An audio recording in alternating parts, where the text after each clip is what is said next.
वंदे मातरम। नमस्कार, जय श्री राम। मूर्खता की पराकाष्ठा, देशद्रोह की पराकाष्ठा, झूठ की पराकाष्ठा, असंस्कार की पराकाष्ठा, साथ ही असंवैधानिक कार्यों में लिप्त होने की भी पराकाष्ठा, इस सब का एकमात्र नाम ढूंढना हो तो आपको सोनिया गांधी के लल्ला से बढ़ के कोई नाम नहीं मिलेगा।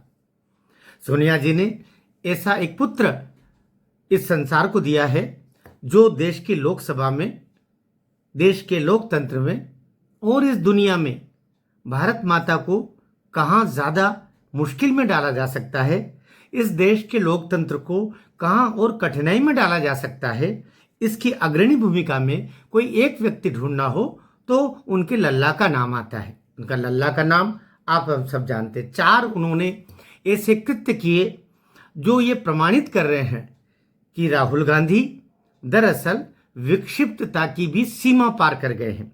एक तो विक्षिप्त वह होता है जिसका इलाज संभव होता है, अर्थात वे पागल खाने में जब भर्ती करा देते हैं तो चिकित्सक कुछ गोलियां देते, कुछ इंजेक्शन लगते, कुछ उनके साथ में मनोविनोद से कुछ ऐसा कुछ होता, उस थेरेपी के माध्यम से उनका वापस सामान्यीकरण हो जाता है। वह बालक, वह मनुष्य फिर से सामान्य मनुष्य बन जाता है। लेकिन कुछ लोग ऐसे होते हैं, कुछ बीमारियां ऐसी हो जाती है, कुछ व्यक्तित्व ऐसे हो जाते हैं, वे इस हद तक प्रदूषित हो जाते हैं कि उनका तो इलाज भी डॉक्टर करने से हाथ जोड़ लेता है, इसलिए भी कि पता नहीं ये छूत की बीमारी उन तक ना आ जाए। राहुल गांधी ने ऐसे 4 काम किए हैं, एक काम नहीं, 4 बड़े काम किए हैं। गिनाने जाएंगे तो 4000 मिल जाएंगे, लेकिन 4 बड़े काम जो आपका सोशल मीडिया में, गूगल में और पब्लिक डोमेन में जो उपलब्ध है, उनके वे कारनामे जो उनको विक्षिप्त होने के प्रमाणीकरण देने के लिए मैं सोचता हूं कि पर्याप्त है। पहला काम, वे जब ज्योतिरादित्य सिंधिया हुआ करते थे लोकसभा में, साथ ही वे कांग्रेस के भी आदरणीय सदस्य हुआ करते थे। उस समय किसी बात से प्रसन्न होकर के, और व्यक्ति जब प्रसन्न होता है और दुखी होता है, उन्हीं क्षणों में उसका वास्तविक रूप समझ में आता है। जब ये बहुत प्रसन्न हुए तो ज्योतिरादित्य सिंधिया इनके पास बैठे थे लोकसभा में, उन्होंने अर्थात राहुल गांधी जी ने ऐसा एक आंख बंद करके एक इशारा किया जो सामान्यतया गंदे क्लबों में या जो इस तरीके का व्यवसाय करने वाली स्त्रियां या लड़के होते हैं, वे लोगों को खुश करने के लिए, लोगों को गलत कार्य हेतु प्रेरित करने या उनको बुलावा देने के लिए जो संकेत करते हैं, एक आंख बंद करके वो किया। यह पहला प्रमाण भरी संसद में, लोकतंत्र के पावनतम मंदिर में, लोकसभा में उनके द्वारा एक कार्य हुआ। एक और कार्य, इस कार्य की भी उनकी भर्त्सना भी हुई, लोगों ने हंसी उड़ाई, लेकिन हंसी उड़ाने से इस बंदे पर रत्ती भर अंतर नहीं पड़ता। ये ढीठता की सीमा से बहुत ऊपर निकल चुके हैं। व्यक्ति शर्मिंदा वो होता है जिसके भीतर शर्म का बोध बचा हो, लेकिन जहां शर्म को कोई घोल के पी चुका हो, उससे आप ये उम्मीद करो, ये आपकी उम्मीद करना ही नासमझी का दूसरा उदाहरण है। दूसरा कार्य किया जब श्रद्धेय नरेंद्र मोदी अपनी कुर्सी पर, अपने आसन पर बैठे हुए थे, लोकसभा चल रही, और तब तो ये बंदा अर्थात राहुल गांधी विपक्ष के नेता को भी का आसन इनके पास नहीं था, लेकिन सांसद तो थे, इसलिए सांसद के नाते इनको लोकसभा के अंदर जाने का अधिकार मिला हुआ था।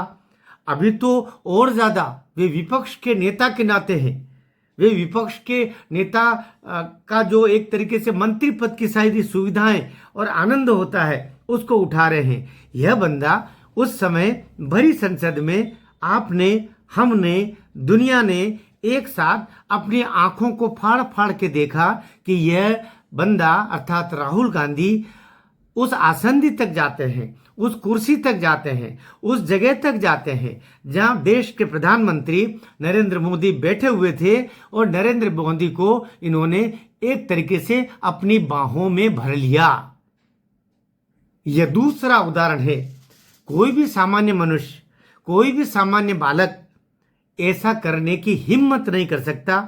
ऐसा सामान्य बुद्धि का व्यक्ति होता तो ये करता ही नहीं। लेकिन दूसरा, इनके द्वारा ऐसा कारनामा किया गया। तीसरा कारनामा बहुत ताजा ताजा, चौथा कारनामा बहुत बड़ा कारनामा, वो मैं आपको आखिरी में बताने वाला हूं। लेकिन उससे पहले आप तीसरा कारनामा इस बंदे का देखिए।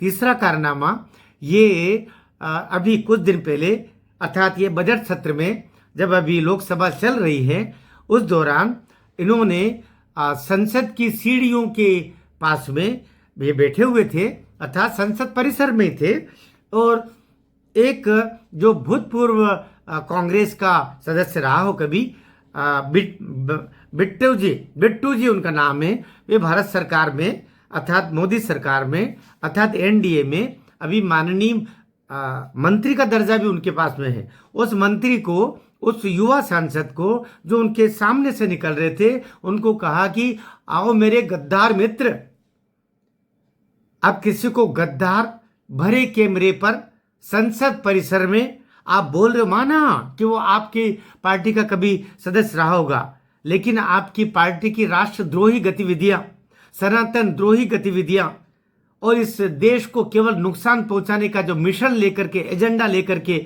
आपकी पार्टी और आप चल रहे हो, शायद उससे दुखी होकर के वो आपकी पार्टी से किनारा करके और वो भारतीय जनता पार्टी में चला गया या एनडीए में चला गया या दूसरी पार्टी में चला गया, तो आपको ये अधिकार नहीं बनता कि आप उसको गद्दार कहें। ये तो गनीमत है कि बदले में बिट्टू ने इनको उस समय देशद्रोही कहा। वो अगर शायद शॉर्ट टेम्पर्ड, थोड़ा गुस्सेल मिजाज अगर कोई सांसद होता तो दो आकर के ऐसे चांटे जमाता कि दोनों गालों पर दो लाल लाल रंग के बड़े निशान लग जाते। लेकिन उसके भलमनसार, उस सरदार की भलमनसार, उस सिख युवा की भलमनसार, उसकी माता के दिए बड़े संस्कार, वो भगत सिंह का वंशज था, उससे सारा गुस्सा पिया सही समय के लिए। वह कहीं न कहीं अपने भीतर पूरा सिख कौम के संस्कारों को लिए हुए था कि वह अपमान का घूंट पी गया। कोई सरदार और वह देशद्रोही हो, वो गद्दार हो, ऐसा कोई सपने में भी नहीं सोच सकता, लेकिन उसको गद्दार कहा।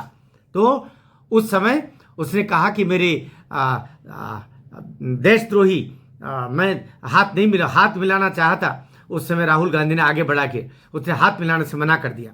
तीसरा प्रमाण, कोई पागल ही ऐसी हरकतें करेगा।